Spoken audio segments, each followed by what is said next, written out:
কারণ বাটপাড়ি ধান্দাবাজি বেশি দিন চলে না এবং ত্রিপুরার সমতল ত্রিপুরার গ্রেটার ত্রিপুরার ট্যাক্সের টাকায় এবং এই ট্যাক্সগুলো যারা দিত তারা সকলেই বাংলা ভাষী ছিল, তাদের মায়ের বাংলা ভাষা ছিল বাংলা। তাই যারা বাংলা ভাষা নিয়ে কথা বলেন, এবং সে আবার নতুন করে একটা তথ্য দিয়েছে, বলবো যেগুলো আমি 2019 সাল থেকে বলে আসছিলাম, আজকে তার গলায় সেই একই কথা শুনলাম। ভালো লেগেছে এবং হাসিও পেয়েছে তার এই দৈন্যতা দেখে, যে তার ব্যবসার দোকান, মুকুটহীনের ব্যবসার দোকান বন্ধ হয়ে যাচ্ছে, আর হয়তো সেই দোকানে কেউ বসবে না এবং দোকান চুরমার হয়ে যাচ্ছে। মানুষকে বেশি দিন বোকা বানিয়ে রাখা যায় না, এটা আবারও প্রমাণিত। এবং যারা এই মুকুটহীনের ফাঁদে পা দিয়েছিলেন তারা এখন পস্তাচ্ছেন, কারণ তারা সেই মুকুটহীনের ফাঁদে পা দিয়ে এখন তারা ভাবছে যে আমি যে পাশের বাড়ির নিরীহ নিরপরাধ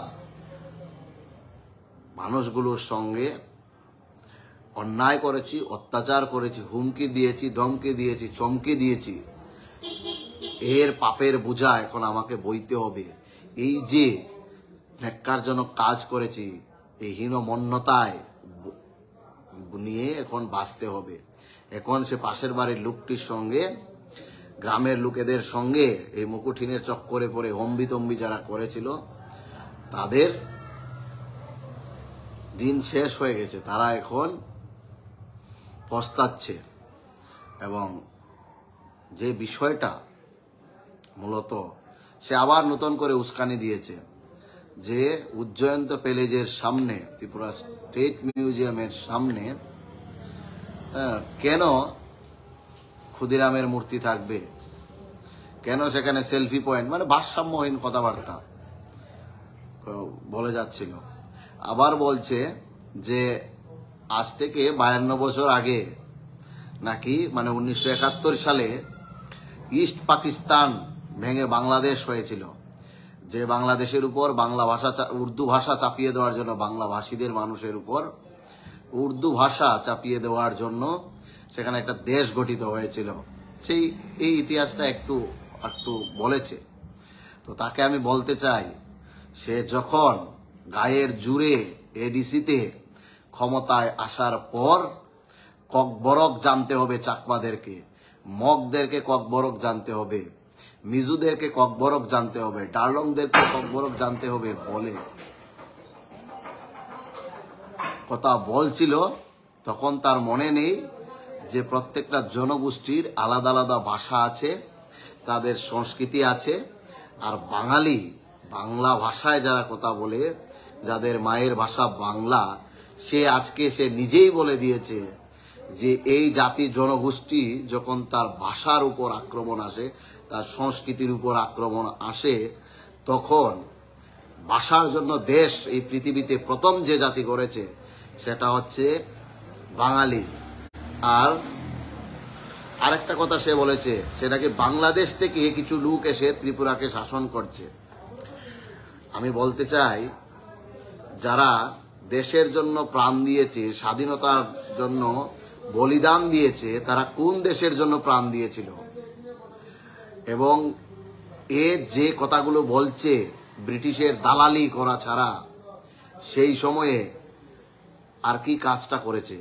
ব্রিটিশের, প্রথম মুঘলদের, শাহজাহানের রাজর্ষি উপন্যাস যেটা আছে, বিশ্বকবি রবীন্দ্রনাথ ঠাকুর যে উপন্যাস লিখে গেছেন, রাজর্ষি উপন্যাস, সেখানে এরা নবাবদের অধীনস্থ ছিল এবং নবাবদেরকে নাজারানা দিতে হতো আকবরের সময় থেকে। শাহজাহানের সময় যখন সুজা আক্রমণ করেছিল, গোবিন্দ মাণিক্য যখন ত্রিপুরার মহারাজা ছিলেন, জমিদার ছিলেন, তখন এরা কার অধীনস্থ ছিল? সেই ব্রিটিশ আমল থেকে। জমিদাররা কবে থেকে আবার কি? আর ওকে নাকি কেউ এখন মহারাজা বলছে না, তাই মাননীয় মুকুটহীনের দালালের, বাটপারের এখন খুব মনে কষ্ট হচ্ছে। ওকে কেউ প্রদ্যুৎ বলবে না, ওকে খুব প্রদ্যুৎ বলে ডাকলে তাকে কি বলে ডাকবে? অধিকাংশ মানুষ তো এখন ওকে মুকুটহীন বলছে।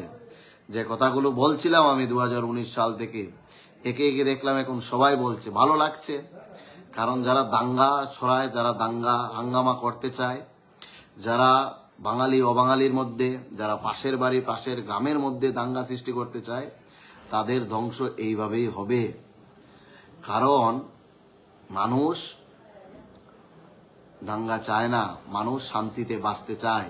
ওর রাজনৈতিক অভিলাষা পূরণ করার জন্য যেভাবে মানুষকে লেলিয়ে দিয়েছিল এডিসির নির্বাচনে, যেভাবে দাঙ্গা করেছিল, যে সন্ত্রাস করেছিল এডিসিতে ক্ষমতায় আসার পর, সেখানে বিপ্লব দেবের মতো গবেট যদি সেই সময় রাজ্যের মুখ্যমন্ত্রী না থাকতো, তাহলে এরা কখনোই ক্ষমতায় আসতে পারতো না। এই বর্বর অসভ্য দানব মূর্খ বিপ্লব দেব ক্ষমতায় থাকার কারণে সেই সময় এডিসিতে ক্ষমতা দখল করতে পেরেছে। যখন বিপ্লব দেব ক্ষমতা থেকে চ্যুত হয়, এদের রাতের ঘুম উড়ে যায়। আর ও আরেকটা কথা বলেছে যে এডিসিতে টাকা দেওয়া হয় না। আমি 2-4টা উদাহরণ দিচ্ছি। এডিসিতে যে পাহাড় পরিমাণ দুর্নীতি চলছে, সেই পাহাড় পরিমাণ দুর্নীতির কারণে এডিসির কোষাগার শূন্য হয়ে গেছে। ডলি রিয়াং আপনারা হয়তো জানবেন, শান্তির বাজারের দিকে উনি এমডিসি থেকে ইএম হয়েছেন।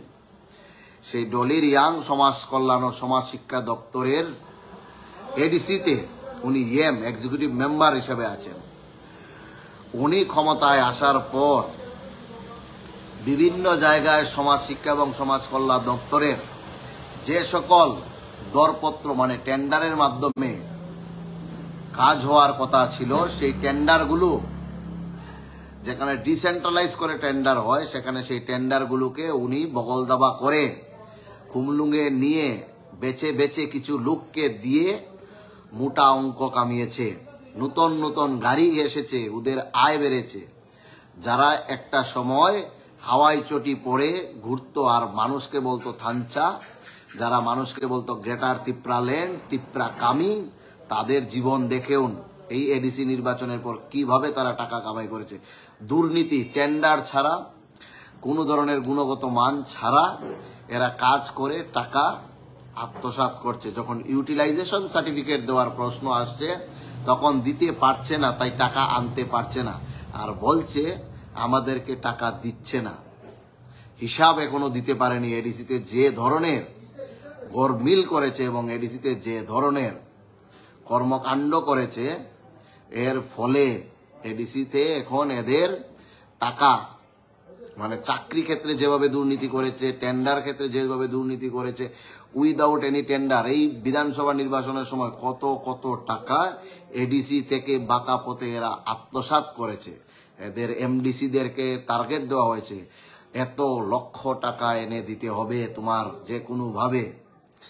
আর এখন মায়া কান্না করছে।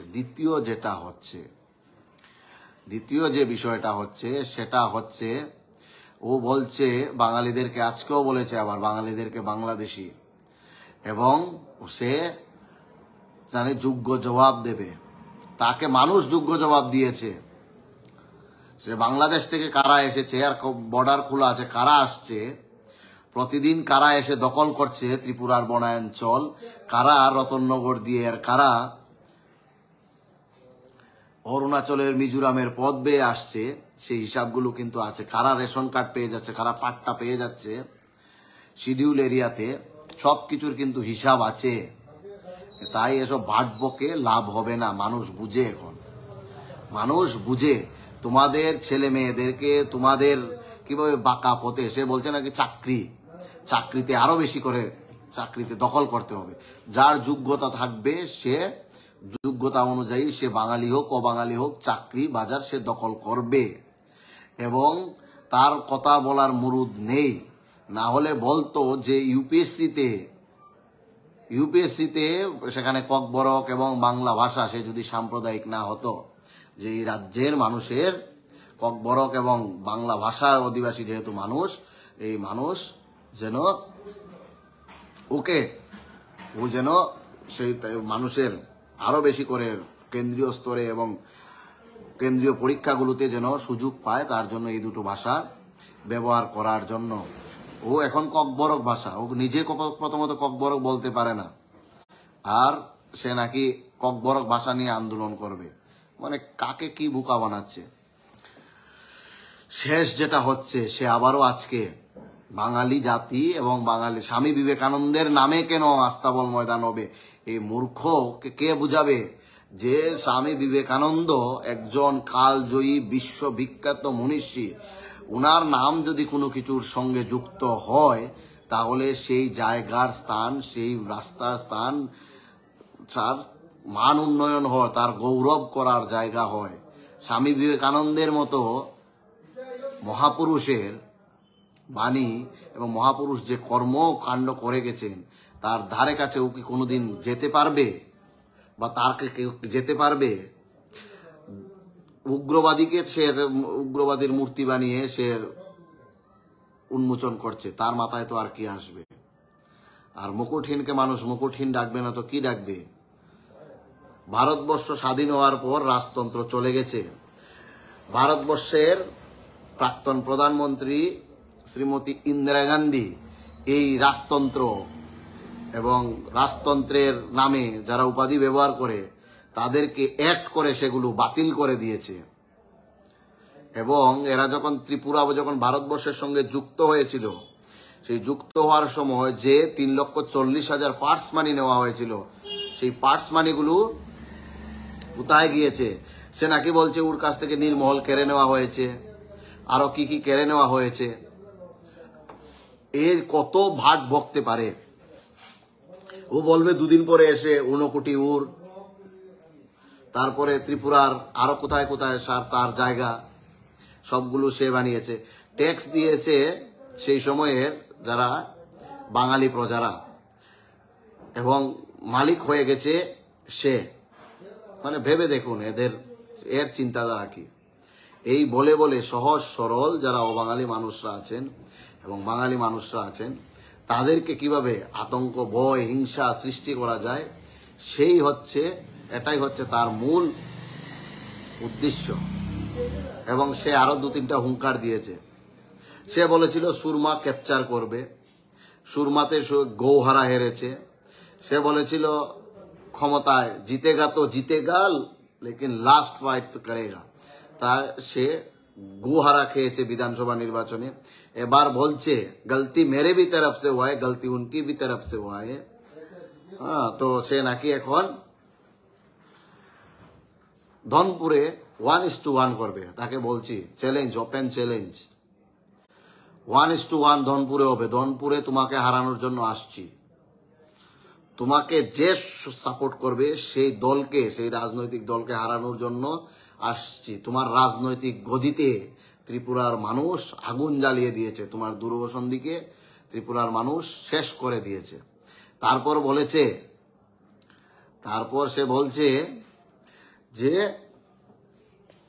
সে নাকি লোকসভা নির্বাচনে সে নাকি লড়াই করবে। পূর্ব ত্রিপুরা, আচ্ছা পূর্ব ত্রিপুরাতে কটা এসটি সিট আছে রে ভাই? হ্যাঁ, মুকুটহীন বাটপার, আবার নতুন করে টাকা আদায়ের রাস্তা, চাঁদা আদায়ের রাস্তা।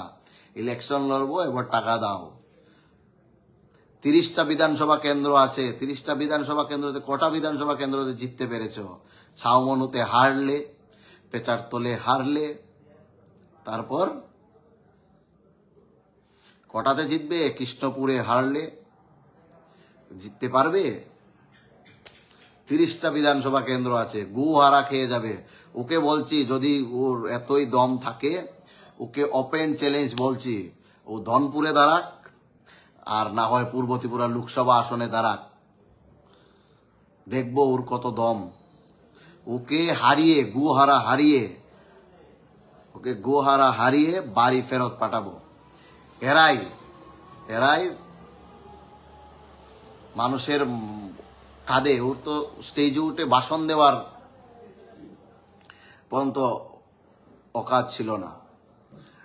এনসি দেববর্মা আর মেবার কুমার ওকে দয়া ভেবে খুমলুঙে একটা ভাষণ দিতে দিয়ে দিচ্ছিল এডিসির ঠিক আগে। সেখান থেকে সে ভাষণ দিয়ে এসে তারপর এদেরকে কিভাবে খতম করা যায় তার জন্য গ্রেটার ত্রিপুরাল্যান্ডের হিজিক তুলে সে প্রথমে I-50কে খতম করেছে। তিপ্রাসানে মারা হে ভাই। তারপরে I-50কে খতম করে ও নিজে এখন খতম, টাটা বাই বাই হয়ে গেছে। ও আরো কথা বলেছে যে মানে মিডিয়া কেন বলবে ওর বিরুদ্ধে, ও আনটাচেবল। আরে খুমলুঙে যখন ওকে পিটিয়ে ছাল তুলে দিয়েছিল, TPF যখন ওকে পিটিয়ে ছাল তুলে দিয়েছিল খুমলুঙে, তখন ও কি করতে পেরেছে? আর সাধারণ মানুষকে, সাধারণ যারা অবাঙালি তাদেরকে বলছে, সেই সকল মানুষগুলি, সেই জনগোষ্ঠীর ভাইদেরকে বোনেদেরকে বলছে যে সে তার বিরুদ্ধে যদি কোনো নিউজ হয় বা তার সত্যটা যদি উদ্ঘাটন হয়, ওরা যেন প্রতিবাদ করে, প্রটেস্ট করে, মানে উস্কানি দিচ্ছে। সেকেন্ড বলেছে, ও যখন হঠাৎ করে এসে এয়ারপোর্টে আগরতলা বিমানবন্দরে এসে সে বলছে যে মণিপুরে গন্ডগোল চলছে, মণিপুরে যারা আছে আমি তাদেরকে নিয়ে আসবো, হ্যান করবো তেন করবো। আর আজকে বলছে মেরা পাস पैसा नहीं है, मैंने 300 करोड़ नहीं खाया, मैं ये अपना 1 करोड़ 90 लाख रुपए मेरा मार्केट में कर्ज है। কি বলতে চাইছে? যখন খুশি তখন মানসিক ভারসাম্যহীনের মতো কথা বলছে। আজকে তাকে এতটা দুর্মস্য দেখাচ্ছিল, সে হেরে গেছে। সে মানুষের বিরুদ্ধে যে লড়াই শুরু করেছিল, ত্রিপুরার মানুষের বিরুদ্ধে, ত্রিপুরার কৃষি সংস্কৃতির বিরুদ্ধে যে লড়াই শুরু করেছিল, সেই লড়াই সে হেরে গেছে। মানুষ তাকে হারিয়ে দিয়েছে। এখন সে টিকে থাকতে চাইছে, তার রাজনৈতিক দোকান খুলে রাখতে চাইছে, কিন্তু এই মুকুটহীনের রাজনৈতিক দোকান চিরতরে বন্ধ হবে। এবং যে সকল মানুষদেরকে সে ভুল বুঝিয়ে সহজ সরল এই ত্রিপুরার মিশ্র জনগোষ্ঠীর বসবাসকারী ত্রিপুরার মানুষদেরকে যেভাবে একে অপরের বিরুদ্ধে লাগিয়ে দিয়েছে, একে অপরের বিরুদ্ধে বিদ্বেষ সৃষ্টি করতে চাইছে, বলছে বাঙালিকে গিয়ে বলছে হিন্দু তোমার শত্রু, মুসলিমদেরকে গিয়ে বলছে হিন্দুরা সব কেড়ে নিচ্ছে, আর পাহাড়ে গিয়ে বলছে বাঙালিরা সব তোমার কেড়ে নিচ্ছে। কেউ কারোর কিছু কেড়ে নিচ্ছে না। ত্রিপুরা রাজ্যে এসটিদের সব থেকে বেশি সংরক্ষণ, ভারতবর্ষের মধ্যে কোথাও এত বেশি সংরক্ষণ নেই। এসটি রাজ্যগুলিতে যেখানে এসটি 95%, সেখানেও 90%, সেখানেও এত রিজার্ভেশন নেই। তাই এইসব ভোগাস ভাওতাবাজি যারা বলে তাদেরকে ছুঁড়ে ফেলার সময় এসে গেছে। তার চক্করে আর পড়বেন না। পাশের বাড়ির লোক, নিজের গ্রামের লোক কখনোই আপনার শত্রু হতে পারে না। বিপদের সময় তারাই আপনার পাশে দাঁড়াবে, সে বাঙালি হোক, সে অবাঙালি হোক। এই ত্রিপুরায় কেউ দাঙ্গা করতে চায় না। এই মুকুটহীনের মতো কিছু লোক এবং মুকুটহীনের সাঙ্গপাঙ্গরাই দাঙ্গা করতে চায়, কারণ তারা চায় তাদের মানে বাঁকা পথে কিভাবে লুটে পুটে টাকা খাওয়া যায়, ঠিক এডিজিতে যেভাবে লুটে পুটে খাচ্ছে টাকা, তো সেইগুলোকে যেভাবে প্রতিহত করা যায়, সেগুলোকে কিভাবে মোকাবিলা করা যায়, সকল অংশের মানুষকে চিন্তা করতে হবে। আর যারা ঘুষপেটিয়া, সেই ঘুষপেটিয়াদেরকে ত্রিপুরার বনভূমি দখল যারা করছে, যারা স্থানীয় মানুষের অধিকার লুণ্ঠন করছে, তাদের বিরুদ্ধে সকল অংশের মানুষকে জাতি ধর্ম বর্ণ নির্বিশেষে এগিয়ে আসতে হবে। তবেই এই ত্রিপুরার মধ্যে শান্তি সম্প্রীতি বজায় থাকবে। এবং মুকুটহীন হেরে গেছে। যারা বলছিলেন যে আমার কি প্রতিক্রিয়া, আমার এর সম্পর্কে এর মতো এ ধরনের বাটপারের কথায় কোনো প্রতিক্রিয়া আমি দিতেই চাই না। যা ফ্যাক্ট সেটা আমি বললাম, সেটা 2019 সাল থেকে বলে আসছি, এখনো বলছি, আগামী দিনেও বলবো। কারণ আমি মনে করি ত্রিপুরার বনোফাইড সিটিজেন হিসাবে, একজন ট্যাক্স পেয়ার হিসাবে আমার কর্তব্য যে আমি যে ট্যাক্সটা দিচ্ছি এবং সেটা ত্রিপুরার মানুষ সঠিকভাবে সেটা পাচ্ছে কি পাচ্ছেন না, সেটা যদি না পায় প্রতিবাদ করাটাও আমার কর্তব্যের মধ্যে। SAK Group of Institute Narok Porimanai BSc Nursing tai GNM Nursing Hainai Bishini Bagoi Admission Naharjai Tongo Krishnanagar Newton Poly Agartala Kogdugongkha 8837482563 Tai O SAK Group of Institute Hostelni Shepsap Kahamno Mano norok admission ong na bagoi kok dubai kurungui mano.